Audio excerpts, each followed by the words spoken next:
오늘 하나님께서 우리에게 주신 말씀은 구약성경 욥기 5장 1절에서 14절까지 말씀입니다.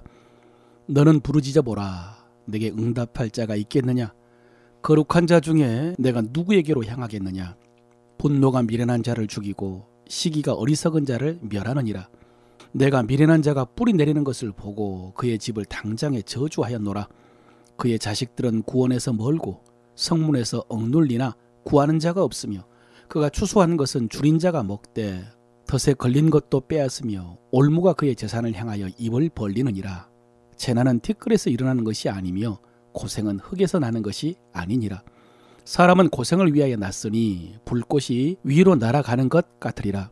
나라면 하나님을 찾겠고 내 일을 하나님께 의탁하리라. 하나님은 헤아릴 수 없이 큰 일을 행하시며 기이한 일을 셀 수 없이 행하시나니 비를 땅에 내리시고 물을 밭에 보내시며 낮은 자를 높이 드시고 애곡하는 자를 일으키사 구원에 이르게 하시느니라. 하나님은 교활한 자의 계교를 꺾으사 그의 손이 성공하지 못하게 하시며 지혜로운 자가 자기의 계략에 빠지게 하시며 간구한 자의 계략을 무너뜨리심으로 그들은 낮에도 어둠을 만나고 대낮에도 더듬기를 밤과 같이 하느니라. 아멘. 우리 안에 계신 성령님은 진리의 성령님이십니다. 그 성령님께서 오늘 말씀을 듣는 동안 진리를 깨닫게 하시고 하나님의 음성 선명하게 들려주시기를 바랍니다. 오늘 말씀도 계속된 엘리바스의 주장입니다.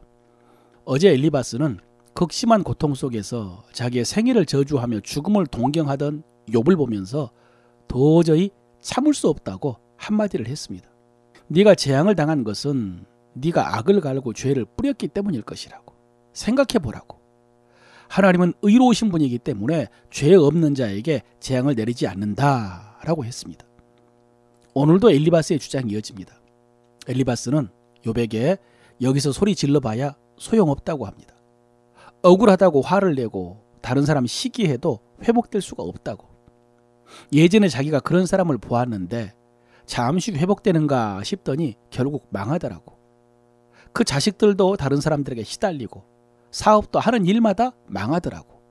그러면서 이렇게 말합니다. 오늘 5장 6절인데요. 재난은 티끌에서 일어나는 것이 아니며 고생은 흙에서 나는 것이 아니니라.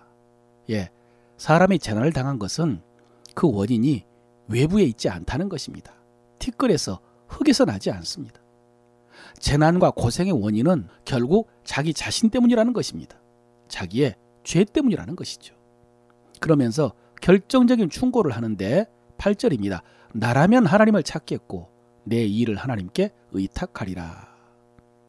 나라면 하나님을 찾겠고 다라시라고 하는데 여러분 이 말씀은 하나님의 선지자들이 이스라엘의 왕들에게 자주 했던 말입니다. 얼마 전에 살펴보았던 남유다의 아사 왕이 북이스라엘의 바사가 라마를 건축하려고 하자 아람 왕 베나닷에게 은금을 가져다 주면서 약조를 맺었죠. 그렇게 해서 그 문제를 해결했을 때 하나님의 선지자가 아사 왕을 책망하며 했던 말이 이 말입니다. 왕이 예전에 하나님을 찾았을 때 하나님께서 그 땅에 평화를 주지 않았냐고. 그러나 아사는 그 말씀을 듣지 않고 오히려 선지자를 감옥에 가둬버렸죠. 그러자 발에 병이 생겼는데 끝까지 하나님을 찾지 않았습니다. 이럴 때 선지자들이 다라시, 하나님을 찾으라, 하나님께 구하라, 하나님을 의탁하라 라는 말씀을 했습니다. 결국 여러분, 하나님을 찾으라는 말씀은 성경에 기록되기도 한 하나님의 말씀이 맞습니다.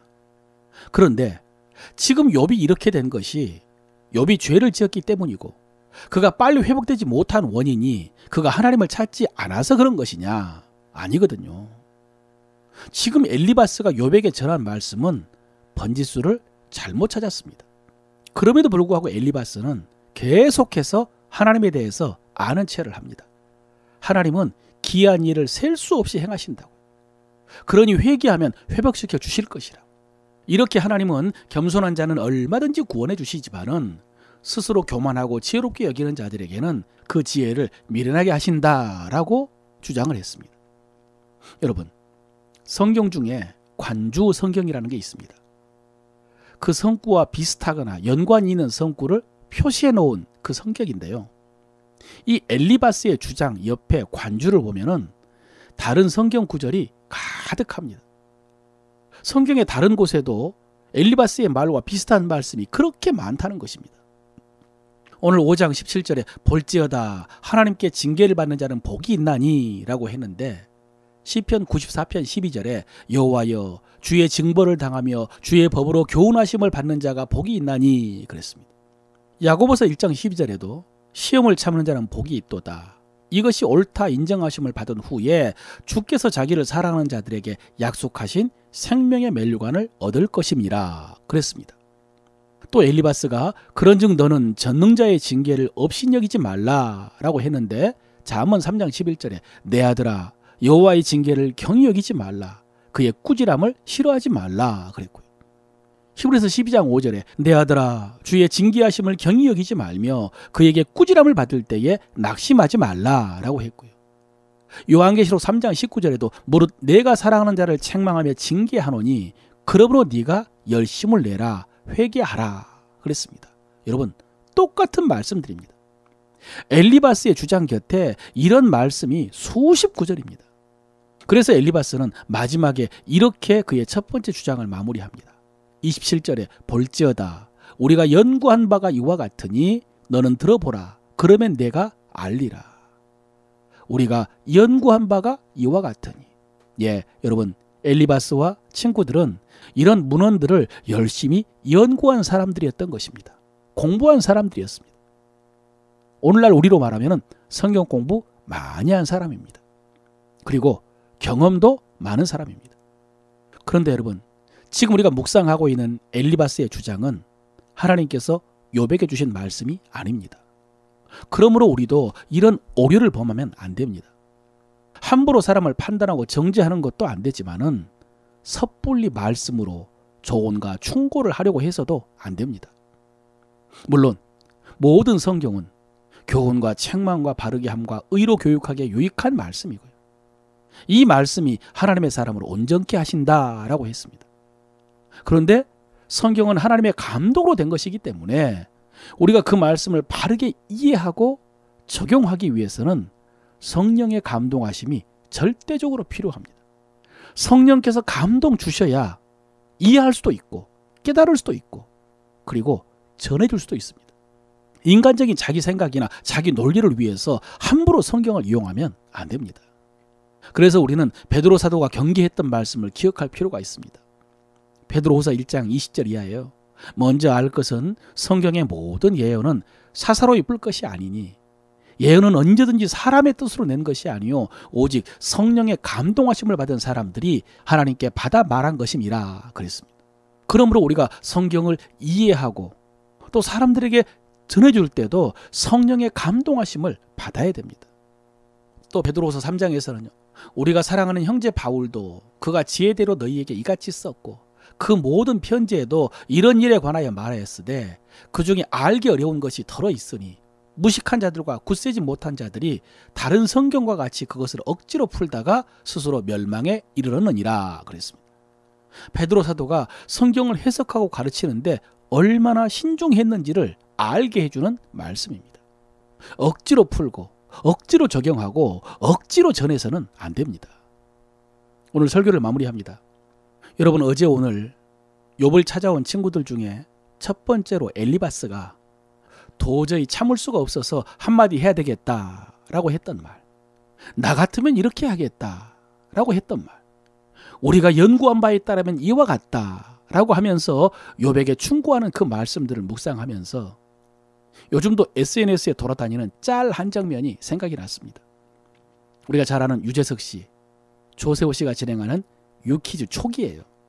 길거리에서 초등학생들을 만나서 인터뷰를 하면서 잔소리와 조언의 차이를 물었습니다.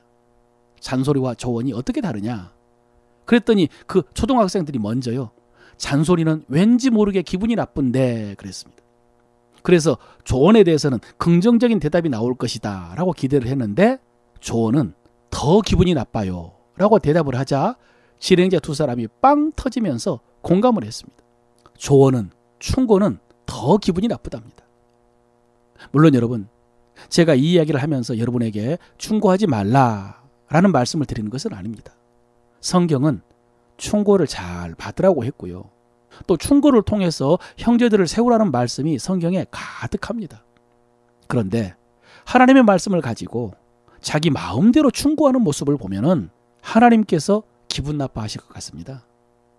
자기 말을 하면서 하나님의 말씀이라고 충고를 하면 하나님께서 기분 나쁘실 것 같습니다. 그러므로 사랑하는 성도 여러분, 성령님을 의지하면서 하나님의 말씀을 더 깊이 묵상하시고 그 말씀으로 먼저 스스로를 돌아보시고 그리고 하나님의 마음으로 필요한 사람들에게 그 말씀을 전해주실 때에 성령께서 역사하셔서 그 사람들을 세우고 온전케 해주실 줄로 믿습니다.